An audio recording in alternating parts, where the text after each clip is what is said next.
Hey, we're back from this long break. LHP podcast, Love, Health, Prosperity, where we talk about mental health, lifestyle, and family cohesiveness. Now, the one thing I like about podcasts is that I get to interview a lot of people and give us insights about life and how to manage tough situations and kind of navigate the waters of everyday life. So, with what we're doing today, I am extremely happy at the fact that, I get to interview a lot of cool people. Some of them, give us information on mental health that's really awesome. Some of them have given us the opportunity to really get a glimpse as to how we can overcome certain situations in life. Some are family members, just like my sister Vero when she talked about, living in France and being a missionary for the Catholic Church. And today I have a special guest as well, which is my brother Jesse, who's going to talk to us a little bit about perseverance and the importance of sticking to your guns and not taking the path of least resistance. That's the topic of today's podcast. We want to invite you guys to see that there's always different paths and different ways to succeed in life. So without further ado, Mr. Jesse. What's happening? Man? What's going on, my brother? How you doing, bro? My brother from the same mother? Brother from the same mother. That's right. You don't really get to say that a lot because in the podcast we sometimes say brother from another mother, right? But yeah, this time around we're speaking about family, siblings. That's cool. Yeah. So who are you, man? I am your older brother that sometimes gets confused as your younger brother. Just kidding. What an ass. Yeah. You look young for sure. You do. I'm not gonna tell you to say your age, but yeah, you do. No, I think you know how we are. We like to joke. We are a family of jokesters. Yeah, we are. You can't take life too serious all the time, right? No, I mean we are passing through, and we have to enjoy life as much as we can. We have to, that's what I tell everybody at the shop. You guys are young. You guys take everything in. Don't take everything for granted. Don't take everything too serious. Go out, and enjoy life as much as you can, because life is very fun. Yeah. I mean, yes, you're gonna have a lot of times when it's hard. It's difficult situations. Like with relationships. Or, you get into debt, or, you start doing things you're not supposed to be doing. But the point is, and I tell the kids, is to enjoy it and do the good things, the things that make you happy, the things that make you, live, I guess, Appreciate life, maybe? Yes, appreciate life and live. That's, more important, I think, because we all have to learn, Marcelo. We all have to make a few mistakes and learn. Yeah. And sometimes, we'll get a little bit stubborn and pretend that, we have a little bit of, what do you call it? You get stuck, maybe? Orgullo. Yeah. Like pride. Pride, a lot of pride, man. Yeah. And I tell these guys, don't do that. Just kind of just learn to, kind of be quiet and listen and observe, and then that way you can make an educated response, educated guess, or you can give somebody advice, but with experience, I guess, Yeah. Yeah. Well, that's cool. Yeah. So what do you think about today's subject about, the importance of perseverance and being able to just overcome and stop making excuses and doing what comes, following your passion? Because obviously we can't have this conversation without you saying, okay, talk to us a little bit about who you are and what your passions were growing up. Because how long have you been in El Paso? You remember more or less? 20 years. 20 years this month. 20 years, okay. Yeah, you got to remember, we opened up the shop in well, you say December, but I say January. It was actually, late November. You say. Well, we'll put it down for the record. It was late November. Well, I think you and Richie did that, and then I think I came in. January 2005. Ah, So, but yes, like the shop's already what at 20 years, man. 20 years. Well, what shop are you talking about for the people that are listening to the podcast? Because they need more context. They need to know who you are. They need to know, what shop, are we referring to? Okay. The shop that Marcelo is referring to is Crook Skate Shop, 5640 Montana, Sweet J. And thanks to him, and thanks to Richie, and thanks to the family, and thanks to my wife, we have been very successful, and it's been a huge blessing for the community, a huge blessing for us. El Paso's been a huge blessing for us too. Uh-huh. So yes. El Paso, but how has El Paso been a big blessing? And you're right about what you said, how it's been a big blessing. But, how do you come to El Paso and all of a sudden see, oh, wow, this is so cool. We're getting to do this here in this city. We're getting to do all kinds of projects and just kind of going out there and saying, screw it, let's do it. That is so difficult to answer. I think we kind of just, like it's, we kind of just took the dive, and I actually, like I'm grateful for you because you had mentioned this. You said let's start a skate shop, and I had no idea what I wanted to do, and I had no idea what the next venture was going to be like, and when you mentioned this, I was like, you know what, this is something that we grew up doing as kids, as growing up in Alhambra, growing up in California. This was a perfect door, and the fact that I got to be closer to you guys, like you and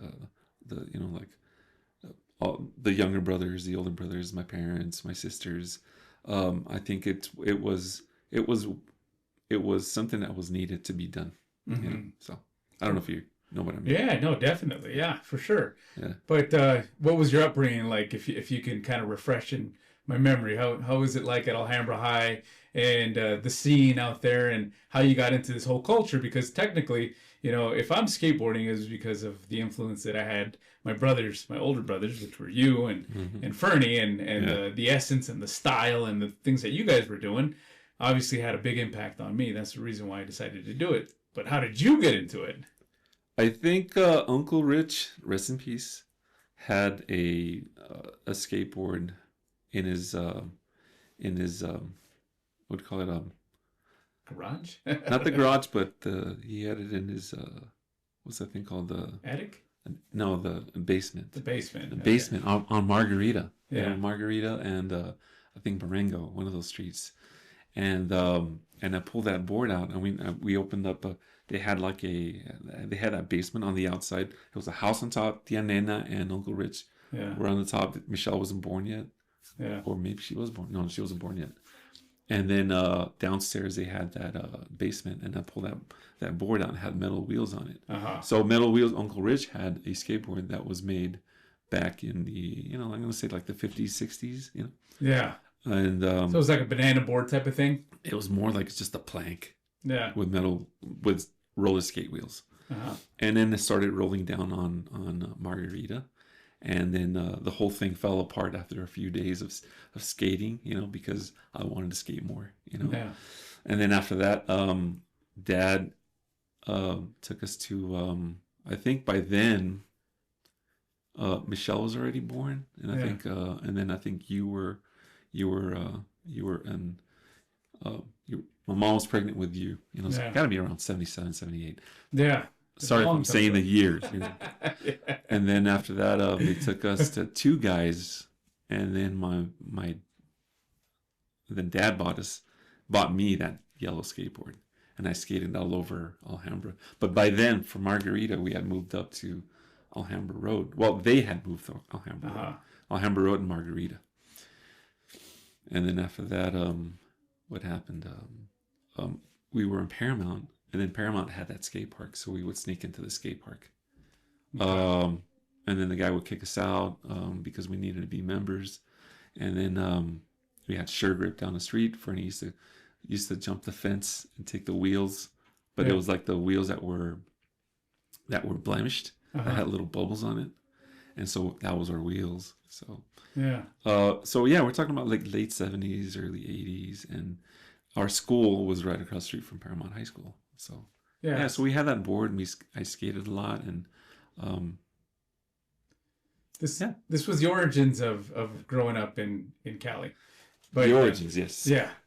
So then that's when you had that BMX things going on, those GT performers, those red lines, those Haros, and that stoner age. When I see that Stranger Things, those episodes with a Metallica shirt. Yeah, all that. It takes me back to those times back in the the 80s. What is it? The early and mid 80s. But then you moved to Alhambra, and then from there I did notice that you did have a lot of the punk scene in you during that time. Well, yeah, I think that whole scene started with it's weird because it's a combination.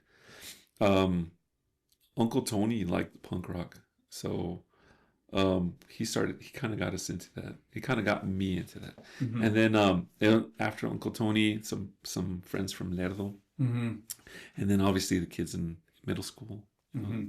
They were like Suicidal Tendencies and Black Flag and all that stuff, and I'm like, this sounds amazing, and it goes perfectly with skateboarding. Mm-hmm. And yes, I started doing the biking because Uncle Tony went to that park.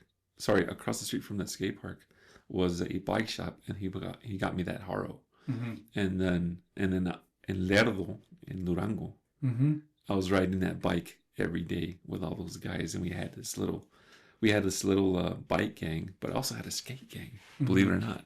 Yeah. But nobody in Lerdo or Torreon had skateboards during that time. It was mm-hmm. just me.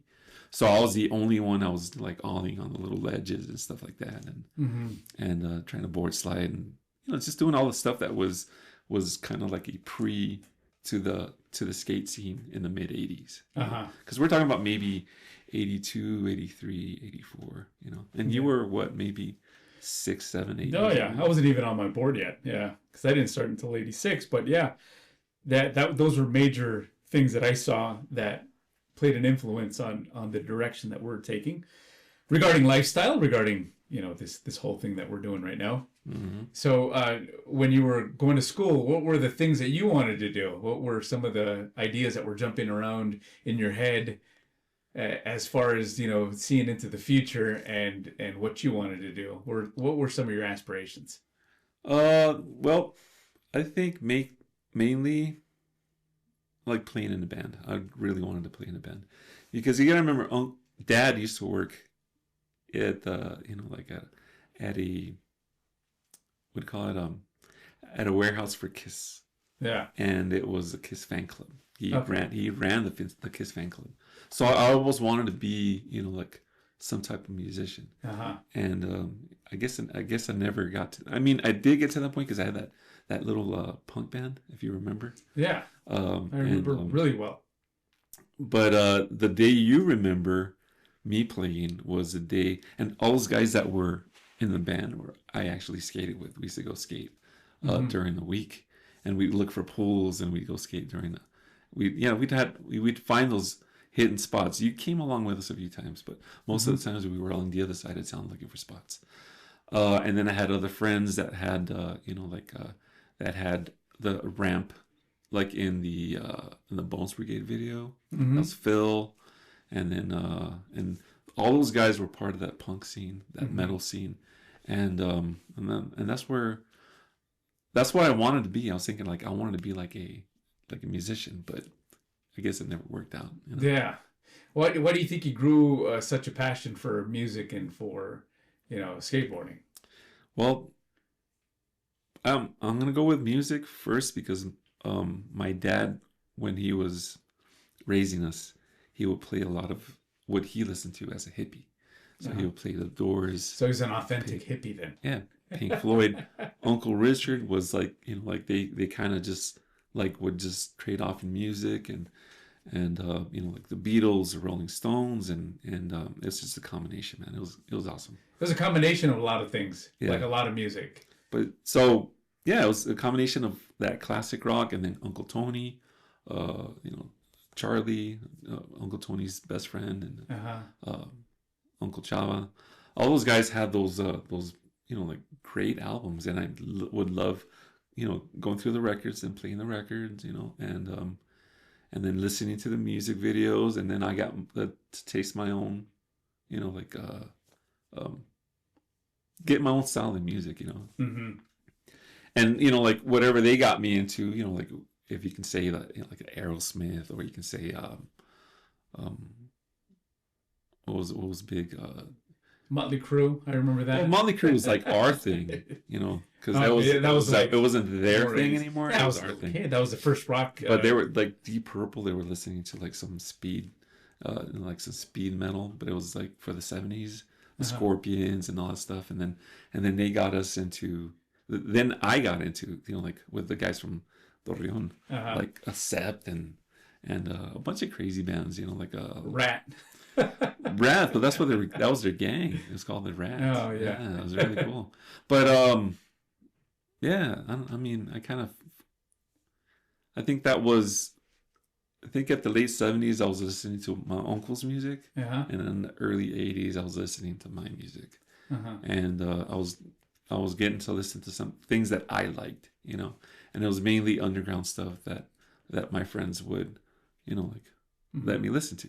But at the same time, we were skateboarding, or riding our bikes, and it was a magnificent moment. Yeah. So for us to be kids, sometimes I get nostalgic, and I'll listen to a song that we listened to back in the day, and I'm like, wow, it felt good because we were doing this or we were doing that. Yeah. I don't know if you remember those are core memories right there, man. Yeah, for sure, and those are valuable. It's good to reminisce on those times too. Yeah, I mean, and the music will just kind of trigger it, and you'll shed a little tear. I'm like, yeah, I remember my first ollie back in the day. Yeah. It's. But I mean, it was awesome though. It was great growing up over there. It was great growing up, because you being there, like you had that whole, like seeing you take off, like we had those neighbors in the back, those Asian neighbors, the Chinese, and they had their rails, they had their ramps. They had their nice boards, man, because those guys are rich, and we were kind of just like bumming off wheels and bearings and boards, and then you kind of just didn't care. You're like, I'm gonna do this, and you kind of just went balls out and skated way better than the kids in that neighborhood, so. Yeah. And then during that time, you had Lance in that neighborhood, Lance Mountain, famous pro skater. Yeah. And then you had famous pro skater. Yeah. Jeff. By the way, we have him right here. This deck right here. That's Lance Mountain right there. Yes. We gotta plug him in because he's been influential in our lives for sure. And then Grosso. Mm-hmm. Grosso lived in that neighborhood too. And then who else was in that neighborhood, Mars? The guys that used to hang out, Guy Mariano, and then you had what's the name of Stacy that was filming all the time. So we got to see all that stuff. It was really, really, really cool. Doing that. Yeah, it was awesome. And then going to the punk shows, taking you to your first punk show. Yep. That was great. It was awesome. Yeah, I remember the band too. The band was Judge. It was Judge, and 7 Seconds, I think. 7 Seconds, and I think it was Youth of Today. Mm-hmm. Yes. It was in an underground, little abandoned warehouse in downtown LA. No, it wasn't. It was actually come on. It was Fender's Ballroom in Long Beach. Oh, well, yes. To me, it seemed like we're in an abandoned warehouse, man. Yeah, it kind of looked like that. I mean, I think that was the feel, but that was the place I was always hanging out at that place. We'd take the bus there, or if we had a ride, they'd give us a ride there, and then somebody would pick us up. But yeah, that was a hangout. Yeah. Well, I'm happy that we're talking about all the origins and how we came to be and all that good stuff. And now, we're approaching you're approaching the 20th year at Crooks here in El Paso, which is really cool.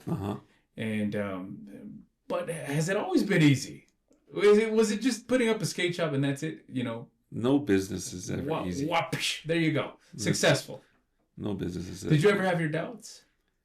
Because the topic is perseverance here, so we want to kind of delve into the troubles and how we overcame all that stuff. Well, we still go through those doubts because it's human, like there's moments where we just feel frustrated, and we want to do something different, and we want to make a change, that way we keep up with the times, something about the trade shows that you went to, like in Long Beach. Yeah. And then they moved it to Long Beach, and all that stuff. They kind of wait. I did say San Diego. San Diego. Yeah. Long Beach. Downtown San Diego.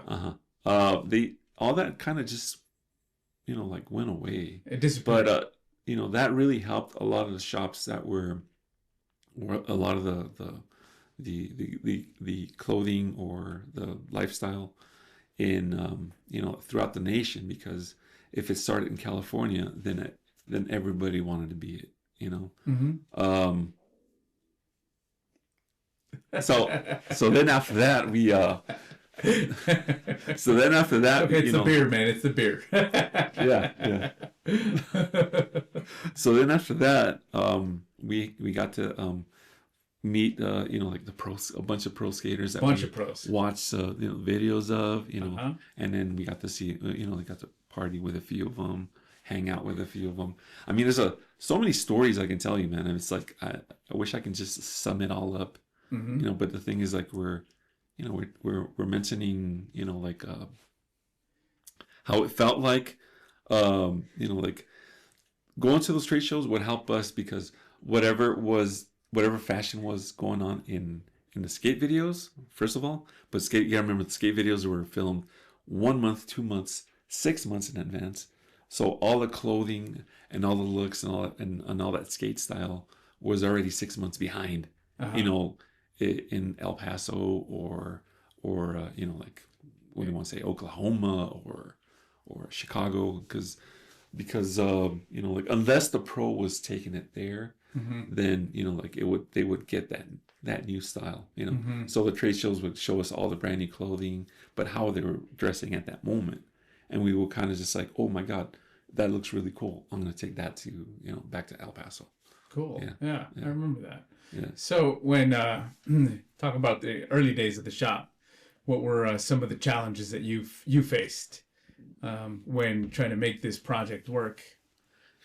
I mean, I could talk about some of the things that I experienced, but I'd like to hear some of the things that you have to say about. Well, let's hear yours first. All right. Well, okay. So to start off, we didn't have a big budget. I was working full time. It was at the hospital, and I had to do a lot of promotion that was kind of for free. So, going to the schools and being able to pass out flyers and things of that nature. So that was tough, because not having a budget for being able to promote was hard within itself. Yeah, it was. So being able to have contests and getting the guys together, because thankfully we had good alliances with other skate shops, like Skate City, which is Revolution. Shout out to them, Revolution, Skate and Grind, all of them.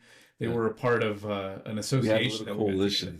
Gabriel Lawler and those guys. We need to kind of mention them, because they were really into making the scene progress. So they wanted for core shops to survive. So I know for a fact that there was just no way possible if you had, like, for example, I know I was working a full-time job and then still working at the business, and I know you were having to work another job and having to pour into it just to make it work. So that was one of the challenges. Yeah, I mean, you laid the foundation, like, and it's true, man. You had to go out and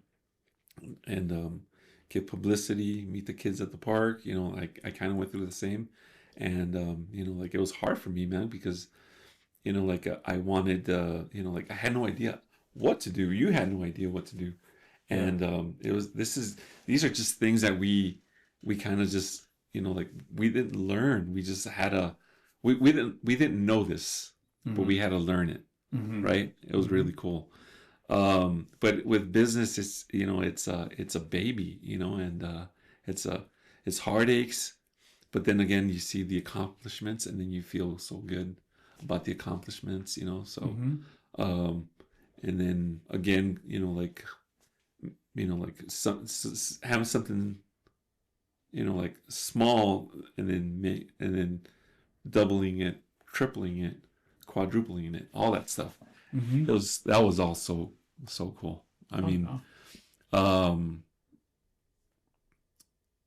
yes, it was hard. It was hard, but it felt good to see the progress. Uh-huh. Yeah, it was good progression, man. Really good progression. So what were some of the things that you were doing to keep your optimism high? To say, okay, we're on the right track. I know it's tough right now, but we're on the right track. All right. It's the passion. I think I've spoken about this before, and I tell this to the kids at the park or the kids at the shop when they come over. It's you like working with other people. You like the skate culture because you're there skating. Mm-hmm. I might not be the greatest skater, man. We're not. but you are. You were. You know. I mean, for Chad back here Mm-hmm. to come in and say like you were better than me, Mm-hmm. you know, that I think that was huge. Sorry, Chad, if I'm saying it that way, but you know, like, but you know, I know how Chad is because we grew up with Chad, you know, Mm-hmm. and of course Lance too, you know, like believing in you, you know. Mm-hmm. So I think we would have had a different outcome had we had stayed a little bit longer in LA, you know. So Mm-hmm. but you know, things happen, I guess, you know. But going back to the shop, um it's just I think things just gotten way better. I think when I did that warehouse, it was probably like a huge mistake because, you know, What warehouse are you talking I about? had a warehouse on Yandell, Uh-huh. and then it wasn't the greatest. But it was an indoor skate park. Yes, and Gabe Lawler helped me build it, you know. Uh-huh. And shout out to Gabe and shout out to Adrian and Eric Yeah. that helped us, you know, build the park. Uh-huh. You know, like um, some of the people that were there too is Rocky Uh-huh. and you know, like Believe it or not, the echoes are still out there from that park. yeah, they still are. It made an impact, even though it didn't financially. It probably didn't do the best. We did have those skate camps for the kids that were pretty good, and people actually called and requested some camps. Thank goodness we have guys like Dino out there. Shouts out to Dino. They're getting competitions together and getting the kids together and doing all that. Yeah. His organization has been pretty amazing, which is cool. Yes. Mm-hmm. Yes. Yeah, I mean, this is probably like the newer stuff with Dino, but I think going back to the way we were, I guess the way we were just it was great. The whole idea of starting the shop up and going through the phases of the shop is something I will never regret. It's actually something really, really good for not just for me, but also for you, and also for the key members in our family and friends in that circle, because they got to experience it and they got to be a part of it. You know, I mean, Joey, dude. Mm-hmm. I mean, I took him to the girl warehouse, and then we. The girl warehouse. What is you talking about? Torrance. Okay, you're talking about that. Torrance, and we The went girl to the Baker skateboarding Boys. team. Okay. Yeah, I mean, all the things we got to do with skateboarding, it embraced us, you know, like and then you asked me what do I feel about being in El Paso, but I like El Paso so much because, you know, like people don't really have, I mean, nothing bad against other people in other cities, but you know, like nobody really has a stick on their shoulder. Nobody wants to fight you, you know, like everybody wants to be a part of it. I mean, I did see a side of people that kind of what do they call them, the haters, you know, the guys with a keyboard, called those, what do they call it, the haters behind the keyboard. Yeah, I mean, those guys are but Yeah. those guys don't have, you know, that face. I mean, they can get under your skin, you know, but at the you know, like at the end of the day, you know, like they are just jealous and there's nothing that they can go. What do they go to? Nothing, you know, like what, you know, like what do they have going for their life? Nothing. They have nothing better to do but to type a bunch of negative stuff and put people against you and make it seem like you are doing something bad or you are a bad person, and make up a bunch of lies and stuff like that. It's really ridiculous, you know. But those are the things that you need to overcome, and then also the financials. You know, like how do you figure out how do you work a business? You know, like working a business is very, very, very hard. It takes a lot of discipline. Yeah, and then at the same time also dealing with customers too, making sure that all the customers are satisfied and they're happy. 9 out of 10 are going to be happy. That one person is going to be very bitter because because you don't have that look that they're looking for. Mm-hmm. But I don't know. I can go on with a bunch of other stuff. No, absolutely, yeah. So we won't go into the negatives because who cares about that. But how has this business allowed for you to open up your horizons and be able to look into other side hustles that you may have right now that can be really good? Well, that's another thing I tell the kids that go to the shop. I say, like invest in real estate. I tell them, Uh-huh. invest in real estate. You want to invest in a restaurant? If you want to invest into a shop, uh, you're better off doing a restaurant and doing it right. Mm-hmm. You can do a shop; it's cool, but it's just kind of hard because you're competing against corporations, and those corporations pay other people a lot of money to make their store look cool, if you want to call it. Mm-hmm. And they're paying their employees to say, "Hey, like, how you doing?" Like kind of copying or mocking the small shops, but they're doing it because they want to make corporate friendly. But if you really look at it, people that have like a corporate shop, I'm gonna say anywhere from like like a Macy's down to like a Hot Topic. I don't want to mention those other names. Yeah, we don't. Yeah, but like. So, what does the word perseverance mean to you? To persevere. The thing is, if you want to persevere, you first have to have that passion for what you are doing. Do you like that business? And if you do like the business, what are you gonna do to make that business work for you? So that's my view as perseverance. Is liking something, but having that passion for something, but taking that passion to that next level. Nice. Yeah. Yeah. So why do you think it's important not to take the path of least resistance?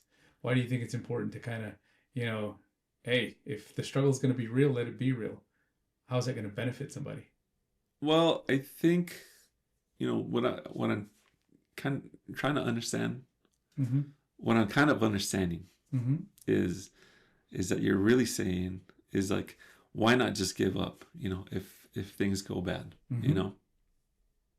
I think in life, it's just the easy path to take is always abandoning, hiding, running.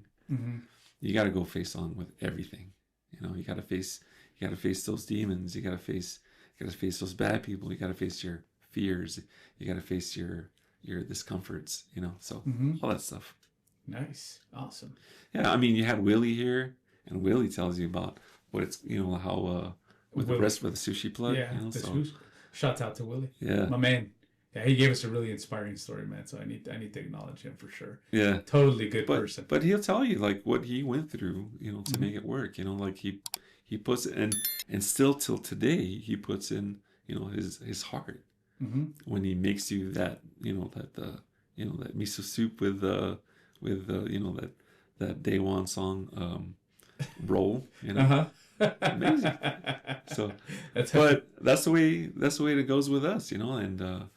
I think the last time you and I talked, we were inside the shop, and we had a really good conversation because I say a lot of the stuff that we learned it from our parents, and I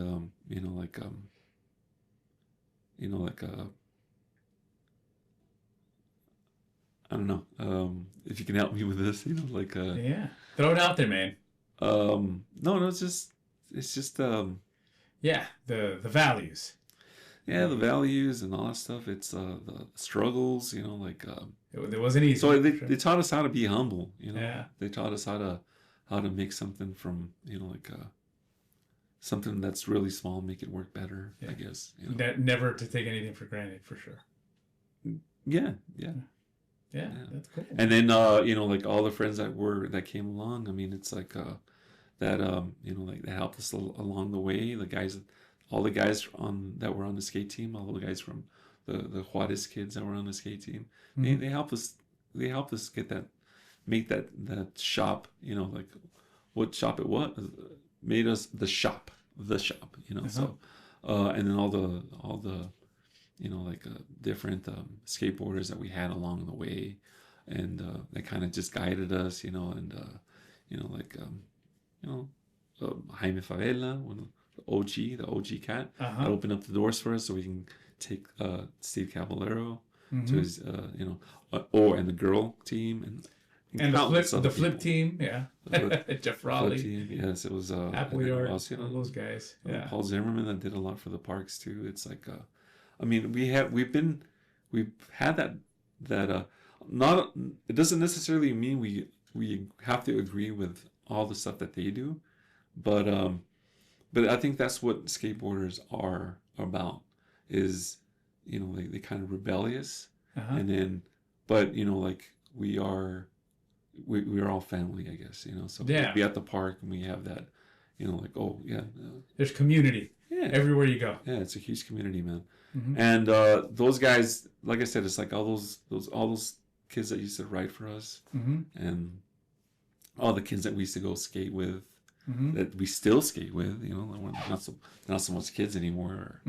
Or all the new people that hang out with us too, and that help make skateboarding something relevant and fun. You know. Which is mental health. Mental. Thank you for that is the biggest thing that, and we should have started. Well, I think I mean, even though, I mean, this is going to be like the last couple of minutes of this podcast, because you know, time is already we've kind of exceeded time, but yeah, I'm glad you brought up mental health. Yeah. What could you say about mental health and this whole conversation that we're having? I think that's exactly what we talked about the last time we were at the shop, you know, when we had that podcast, and I think we had that sound from that stereo that didn't allow you. Yeah. But I think that mental health for everybody that's skateboarding, it allows them to express themselves, for them to throw out those frustrations that they have, you know, like at home or at work or with their, you know, loved ones, with their girlfriend or whatever you want to call it, you know, like it's beautiful how this is therapy, how a skateboard can give you so much therapy, mental therapy. Yep. Yeah. And somehow we can face things easier as skateboarders. You know, like we're kind of like, it's, I mean, you know this because you are the psychologist, but you are a skateboarder, you know, so you know what the struggles are. Well, you feel frustrated right now, or you feel pissed off because somebody pissed you off. I mean, what do you get on a board? You forget about it like That's that, yeah, right? That's what it does. That's the magic behind the whole thing. Yeah, and a lot of us see it. You know, like Dino sees it, and he's like, "Oh, I'm gonna start a skate club for kids." Yeah, and you know, like it's the best way to get those kids' minds off of, did I eat today, or you know, my mom and dad are fighting shoes, or parents fighting, you know, or the grandparents fighting because the parents don't want to pick them up, or the drugs, blah blah blah. Yeah. So it's that and more, you know. So mental health and what do you think? You know, like, I mean, I think I did a lot of talking, but well, this podcast was supposed to be you are enlightening us with a lot of information, and you've done that, which is really good, brother. Yeah, I feel bad because I feel like I'm missing out more stuff. There's a lot of stuff. We could have this podcast for another hour or 2 hours without, you know, having a pause, which is the truth. But the fact of the matter is, we have to kind of be considerate with the people that are checking out this podcast. So I'm just happy and stoked at the fact that you were here and that you got to talk a little bit about the history of the shop, what skateboarding does for the individual, perseverance, and most importantly, I think for mental health. I think that was really good too. So we family, man. And again, you know, like this is all thanks to like you know, like you and you know, like Richie that was at the beginning, and major props to Richie. And then my wife, because you know like a lot of the projects that we do, we have those.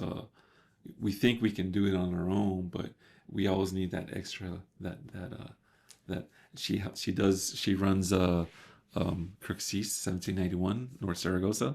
Got to plug that one in there too. That's good, man. Oh, Crooks Online, crooksofficial.com. By the way, this episode is brought to you in part by Crooks Skate Shop, Saragossa, and Trowbridge. Yes. And online. Yeah. And online. All right. But yeah, it's so magnificent, man. This is it's amazing. You know, like what we had to go through, what we've been through, as growing up as kids, growing up in listening to music, skateboarding, or riding a bike, if you want to call it, just doing our thing. It's been good. It's been a good ride, you know. So like, and then you were, you know, like you were with me, and you know, like until you moved out here to El Paso. But you know, it was. What do you think? You know, right? Yeah. Well, what did you think? What did you think when you were out? You know, at the, you know, like skating at the. I know we're going long, you know, but what do you think when we were when you were hanging out at the what do you call it, at the, you know, in San Diego at the trade show? Oh, it was really cool. How did you feel? You know, like what was that feeling? That moment you walked into that giant. What's it called? That convention center. How did you feel, man? It was cool because it was, you know, you just got to experiment what it was real. Yeah. Right? Because you know, you have the shop, and then you have all these things that are going on, and you're building this project, and you're making it come true. And I think a lot of those guys that were there were kind of there also to kind of guide you and kind of push you and let you know, hey, this is real. Yeah. If you're gonna open up a shop, do it. I remember Travis Barker was there. I remember that Bam Margera was there. Yeah. Jason Acuna. All those dudes were kind of like, all right, so if you're gonna go ahead and go full throttle with this skateboarding thing and you're gonna open up a shop, we'll commit. Jamie Thomas, you had that picture with Jamie. Yeah, I mean it was. And I mean those pics that you have with those guys, it just it kind of just says it in your face. You know, you were like, this is my zone. Yeah. This is my thing, you know. So, and right, it was fun. Yeah, it was fun. Well, I think we have to wrap it up now, bro. Just to wrap up this podcast, what kind of words of encouragement would you like to leave for the listener?